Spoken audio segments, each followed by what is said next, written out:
Shalom, Bapak Ibu Saudara yang terkasih dalam Kristus Yesus. Kita akan merenungkan firman Tuhan pada minggu ini. Kita akan bernyanyi melalui pujian nyanyian rohani metodis nomor 128, berserah kepada Yesus.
Bersatu dalam doa. Bapa di sorga, sungguh kami bersyukur pada pagi hari ini kami dapat merenungkan firman Tuhan kembali. Kami percaya Tuhan ada di tengah-tengah kami, melawat kami seluruh umat Tuhan yang mendengarkan firman-Mu ya Bapa. Dan kami percaya juga Tuhan sedang berkarya di dalam kehidupan kami untuk mengubahkan kami sebagai domba-domba yang baik di mata Sang Gembala yang baik. Terima kasih Bapa, berbicaralah karena kami siap mendengarkan firman-Mu. Di dalam dan demi nama Tuhan Yesus Kristus kami sudah berdoa. Amin. Shalom, Bapak Ibu, Saudara yang terkasih dalam Tuhan Yesus. Kita akan merenungkan firman Tuhan pada minggu ini terambil dari kitab Yohanes 10 ayat 1 sampai ayat yang ke-10. Namun saya akan membaca dari ayat 7 sampai ayat yang ke-10. Demikian firman Tuhan. Maka kata Yesus sekali lagi, "Aku berkata kepadamu, sesungguhnya akulah pintu ke domba-domba itu. Semua orang yang datang sebelum aku adalah pencuri dan perampok, dan domba-domba itu tidak mendengarkan mereka. Akulah pintu, barang siapa masuk melalui aku, ia akan selamat dan ia akan masuk dan keluar dan menemukan padang rumput. Pencuri datang hanya untuk mencuri dan membunuh dan membinasakan. Aku datang supaya mereka mempunyai hidup dan mempunyainya dalam segala kelimpahan." Saudaraku yang terkasih dalam Tuhan Yesus, saya mengajak kita semua untuk membayangkan kita berada di sebuah ruangan dan ruangan itu tidak ada pintunya. Bagaimana perasaan kita? Pasti kita merasa sangat terkurung di dalam ruangan itu. Merasa pengap. Kita tidak bisa berbuat apa-apa. Jika ada pintu, maka pintu itu menjadi suatu akses bagi kita untuk keluar atau masuk. Bapak Ibu Saudara yang terkasih dalam Tuhan Yesus, Yesus berkata dan memperkenalkan dirinya kepada semua murid-muridnya bahwa ia adalah pintu dan gembala yang baik. Yesus tidak memperkenalkan dirinya bahwa ia adalah a door, tapi ia memperkenalkan dirinya bahwa ia adalah the door. Artinya, ia bukan salah satu dari sekian pintu, tapi ia adalah satu-satunya pintu yang menuju kepada keselamatan, pintu kerajaan sorga. Bapak Ibu Saudara yang terkasih, sesuai dengan kebenaran firman Tuhan yang tertulis dalam Yohanes 14 ayat 6, Akulah jalan kebenaran dan hidup. Tidak ada seorang pun yang dapat datang kepada Bapa kalau tidak melalui aku. Yesus sendiri mengatakan, akulah jalan kebenaran dan hidup. Bukankah kita sudah memiliki kehidupan? Mengapa Yesus menawarkan kembali kehidupan? Yang dimaksud Yesus di sini adalah bukan hidup secara biologi. Sekalipun pada saat ini kita sudah memiliki hidup secara biologi, tapi yang ditawarkan oleh Tuhan Yesus, yang terpenting dalam kehidupan kita, tidak kalah pentingnya adalah kehidupan secara rohani. Hidup dalam sebuah kehidupan ilahi yang diberikan Allah kepada manusia, yang melaluinya kita dapat berelasi dengan Allah. Inilah kehidupan secara rohani. Bapak Ibu, Sang Gembala itu memberikan kehidupan secara rohani bagi kita. Dan tidak semua orang yang memilikinya. Kalau semua orang bisa memiliki hidup secara biologi, tapi tidak semua orang dapat memiliki hidup secara rohani. Bapak Ibu, orang yang hidup di dalam Kristus dan percaya kepadanya bahwa ia akan diselamatkan, ia akan memiliki hidup secara rohani. Bapak Ibu, saudara yang terkasih dalam Tuhan Yesus, itulah sebabnya dia katakan, aku akan memberikan makanan baik secara jasmani maupun secara rohani kepada kita, anak-anaknya yang percaya. Ia memberikan makanan melalui sabdanya. Dan sabdanya itu tertulis di dalam Alkitab. Alkitab adalah firman Tuhan. Alkitab adalah buku dari segala buku. Tapi banyak orang yang tidak mencintai Alkitab yang berisikan sabda Allah ini. Namun John Wesley mengatakan dalam dirinya bahwa ia adalah a man of book. Ia adalah seorang yang cinta satu buku, yaitu firman Tuhan, Alkitab. Senantiasa ia hidup di dalam firman Tuhan.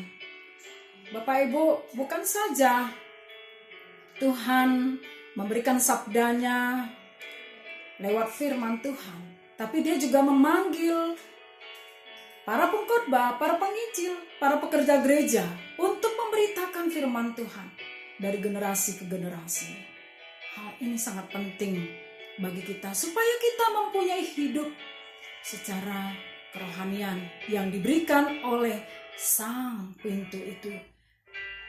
Ia adalah akses bagi kita untuk memperoleh kerajaan surga. Saudaraku yang terkasih dalam Tuhan Yesus, selain sumber keselamatan, Yesus juga mengatakan bahwa ia adalah sumber pemelihara hidup kita.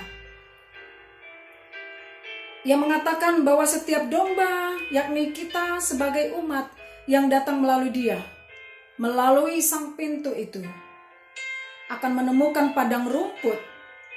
Itu tertulis dalam ayat 9.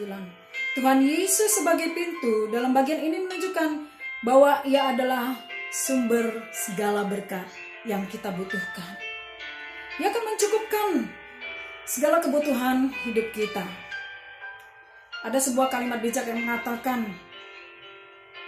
if we depend on money, we will only get what money can give.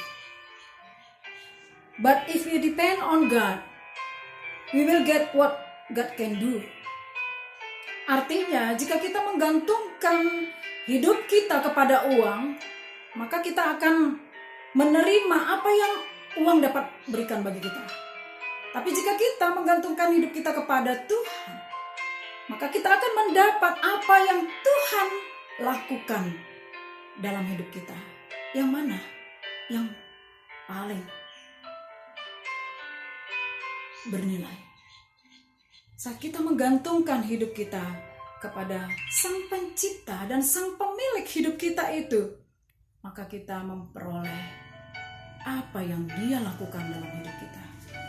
Yaitu Dia mencukupkan segala kebutuhan hidup kita. Ia adalah pemelihara hidup kita. Segala berkat dan pemeliharaannya akan dicukupkan kepada kita.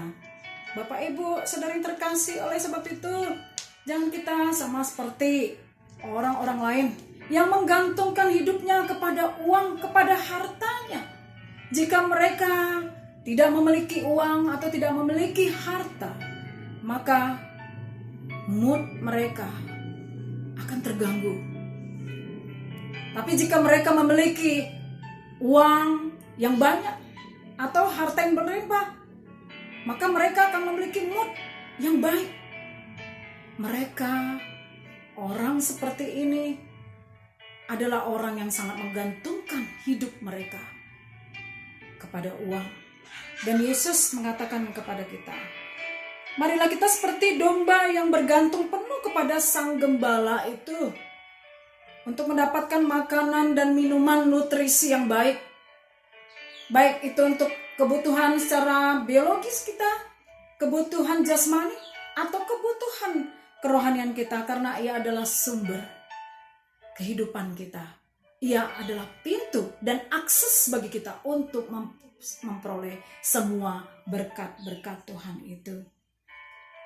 Dengan demikian, layaklah kita mengatakan melalui sebuah pujian demikian, oh Gembala, ku ikut Tuhanku, membuat aku tentram hening, mengalir dalam sungai kasih-Ku,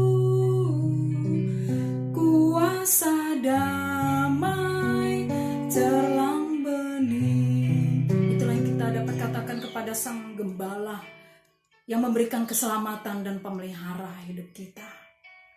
Saudaraku yang terkasih dalam Tuhan Yesus, lalu bagaimana dengan kita saat ini? Sudahkah kita menjadi gembala yang baik, yang menerima Sang Gembala yang baik? Hal ini harus timbal balik, Bapak Ibu. Gembala yang baik adalah buat domba-domba yang baik. Yesus berkata, siapapun yang datang tidak melalui Dia hanya berniat untuk mencuri, membunuh, dan membinasakan. Bukankah ayat ini mengingatkan kepada kita bahwa di luar sana, di dalam kehidupan kita sehari-hari, banyak sekali rongrongan yang dapat memalingkan kasih Kristus dari kehidupan kita. Banyak sekali godaan, Bapak Ibu, yang bisa melemahkan iman kita. Tetapi jika kita tetap di dalam kasih Kristus, kita tetap di dalam pengajaran firman Tuhan, maka kita tidak akan mudah tersesat dalam godaan dan cobaan yang kita alami di dalam dunia ini. Jika kita tersesat, maka hidup kita akan binasa. Berjuanglah untuk masuk melalui pintu yang sesak itu. Sebab aku berkata kepadamu, banyak orang akan berusaha untuk masuk, tetapi tidak akan dapat. Inilah firman Tuhan. Pintu yang sesak itu adalah Yesus sendiri. Namun Yesus berkata bahwa saudara dan saya harus berjuang untuk memasuki pintu yang sesak itu. Atau bagaimana? Kalau kita tidak berjuang, maka kita akan binasa. Semua orang yang akan diselamatkan harus melakukan perjuangan di dalam imannya, Bapak Ibu. Harus mengalami perubahan di dalam hidupnya. Dan mengalami kelahiran baru setiap hari, pertobatan. Orang yang mau masuk ke dalam pintu yang sesak itu harus berjuang di dalam imannya. Memang dalam hal ini kita melihat tidak mudah untuk masuk ke dalam kerajaan sorga. Kalau kita tidak mengalami kesulitan, Kalau kita tidak mengalami kesusahan, dan kalau kita tidak mengalami ketekunan dalam hidup ini, tekun di dalam menjalankan iman kita, kepercayaan kita kepada Tuhan Yesus, maka kita tidak akan masuk ke dalam kerajaan-Nya. Oleh sebab itu, berjuanglah melalui pintu yang sesak itu. Saudaraku yang terkasih, betapa sangat menyedihkan ketika Tuhan mengatakan berjuanglah melalui pintu yang sesak itu. Tapi pada saat ini mari kita lihat bagaimana setiap orang Kristen berjuang terhadap imannya. Dalam situasi social distancing ini, kita harus mengaku bagaimana kehidupan kerohanian kita pada saat ini. Mungkin banyak sekali orang-orang Kristen pada saat ini yang tidak peduli terhadap kehidupan kerohanian mereka. Selama 1 bulan lebih ini, mungkin ada di antara kita yang tidak pernah datang beribadah kepada Tuhan. Atau kita datang dengan sikap yang tidak konsisten.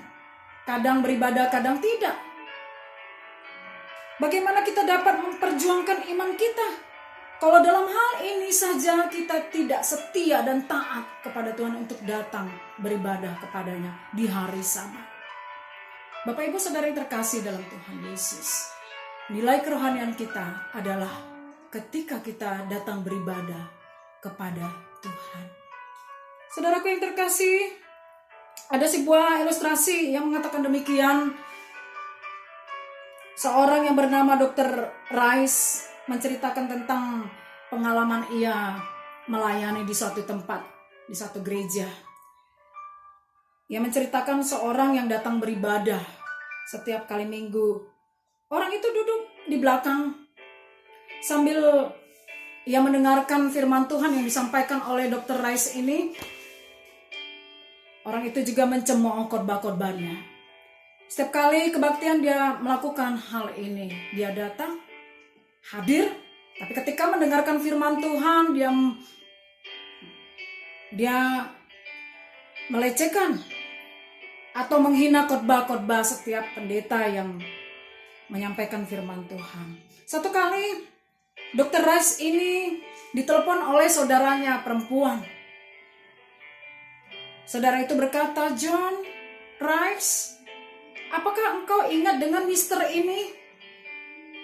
Lalu ia menjawab, "Ya, saya ingat sekali.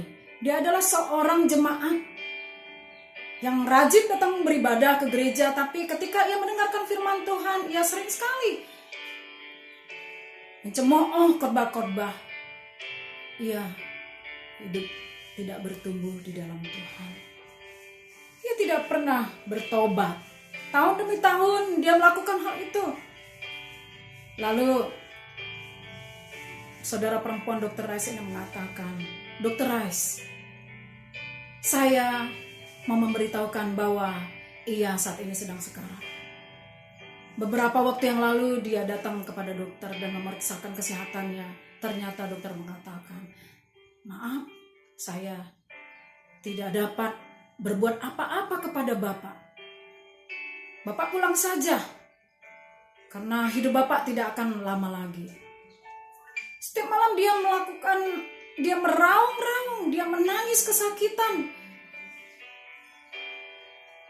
Dia mengucapkan, 'Oh Tuhan, aku belum siap untuk mati.' Dia menangis. Dia tidak pernah bertaubat sampai akhir hidupnya. Saudaraku, ia telah melakukan dosa yang tak terampunkan karena ia tidak pernah datang bertobat kepada Tuhan. Saudaraku yang terkasih dalam Tuhan Yesus, jangan sampai Tuhan menunggu kita sampai waktu yang lama untuk kita datang bertobat kepada Tuhan, Sang Gembala kita yang baik itu. Mari, saatnya pada waktu dan kesempatan yang diberikan oleh Tuhan, mari kita datang kepadanya. Ketika Yesus mengidentifikasikan dirinya adalah sebagai pintu dan sebagai gembala yang baik, ia memberikan jaminan yang utuh dalam hidup kita. Ia akan memelihara hidup kita. Kita adalah domba-domba yang lemah. Ia menyadari akan hal itu. Dia berjanji, dia menepati, dan dia akan selalu merealisasikan apa yang dia katakan. Oleh sebab itu di ayat yang ke-10 dia katakan, Setiap domba-domba yang datang kepadaku, ia akan memiliki hidup yang berkelimpahan. Hidup yang berkelimpahan sering disalah mengertikan sebagai memiliki harta yang banyak, memiliki kesuksesan, rumah yang mewah, atau apapun yang membuat mereka bahagia. Yang dimaksud dengan hidup yang berkelimpahan adalah di mana kita memiliki damai sejahtera, ketenangan, kasih yang disediakan oleh Tuhan kepada kita. Oleh sebab itu, saudaraku yang terkasih dalam Tuhan Yesus, mari kita melihat burung di udara dan bunga bakung di taman saja Tuhan pelihara. Apalagi kita sebagai ciptaan yang termulia, Ia akan pelihara hidup kita. Jangan khawatir, Tuhan memberikan kepada kita hidup yang berkelimpahan. Oleh sebab itu, Ia perintahkan kepada kita, carilah dahulu kerajaan Allah, maka semuanya akan ditambahkan kepadamu. Saudaraku yang terkasih dalam Tuhan Yesus, hidup yang berkelimpahan adalah hidup yang menjadi berkat juga bagi sesama kita. Kita belajar kasih dari Allah yang mati bagi kita yang berdosa ini.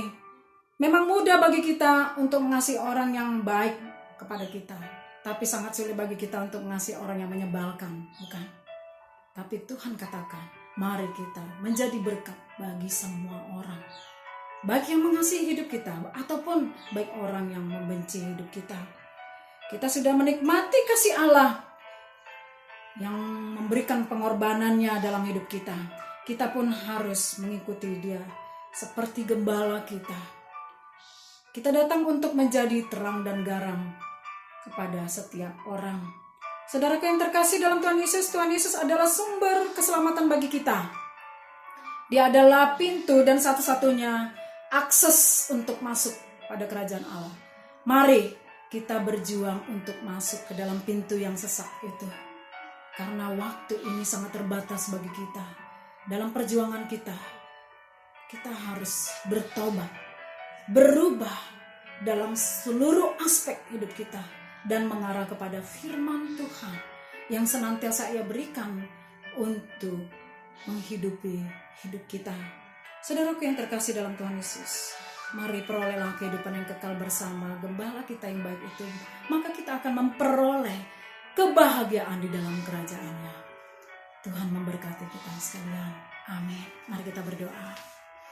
Bersyukur kepadamu Tuhan, gembala kami yang baik, yang memelihara hidup kami, yang adalah pintu akses bagi kami untuk masuk ke dalam kerajaan Allah. Melalui firman-Mu kami menyadari Tuhan, bahwa Tuhan sudah menganugerahkan kesempatan ini bagi kami ya Bapa. Tolonglah kami Tuhan, agar kami melihat diri kami, dan kami dapat bertobat, berubah. Mulai pada saat ini Tuhan, kami dapat peduli terhadap iman dan kerohanian kami ya Bapa. Tolong ya Tuhan, situasi, kesempatan akan senantiasa berubah-ubah dalam hidup kami Tuhan. Tapi kami berdoa supaya kami tetap taat dan setia mengikuti Engkau, yaitu gembala kami yang baik. Terima kasih Bapa. Di dalam nama Tuhan Yesus kami sudah berdoa. Amin. Mari kita siapkan hati kita. Kita akan menerima berkat yang daripada Tuhan. Tuhan memberkati engkau dan melindungi engkau. Tuhan menyinari wajahnya kepadamu dan memberi engkau kasih karunia. Tuhan menghadapkan wajahnya kepadamu dan memberi engkau damai sejahtera mulai saat ini sampai selama-lamanya. Amin. Amin.